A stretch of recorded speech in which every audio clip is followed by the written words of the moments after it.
तर गाववाल्यानु कोकणी माणूस जगाच्या पाठीवरती खय जरी कामधंदो करू गेलो तरी तो आपल्या गावाक विसरत नाही आणि कोकण पण त्या माणसाक आपल्या कोकणात बोलवल्याशिवाय रवत नाही.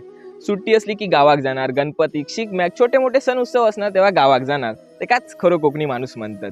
नुकतोच सीझन चालू होतो आंबा काजू फणसाचो. ज्यांका शक्य होता त्यांनी गावाक येऊन ह्याचो आनंद घेतल्यानी, ज्यांका शक्य नाही होता त्यांका गावच्या माणसांनी जिथे राहतात थैसर ह्यो कोकणी मेवा पाठवल्यानी.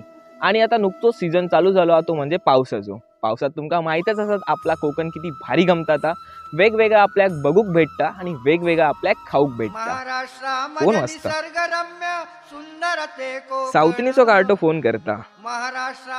हॅलो, आत्ताच आईला फोन केलेला. आई म्हणते गावी खूप पाऊस पडतोय. मी काय मोराचो पिसारो लावून नाचा काय? तसं नाही रे, पावसात भेटणाऱ्या कुर्ल्यांचा गावी येऊन मला रस्सा खायचा. चालत ये तू दात पाजून ये गावाक, मी कुर्ले धरून ठेवतोय. येतो. तर गाववाल्यानु ह्यो येता कुर्ले खाऊसाठी गावाक. तुम्ही पण येवा गावाक आणि पावसात आपला कोकण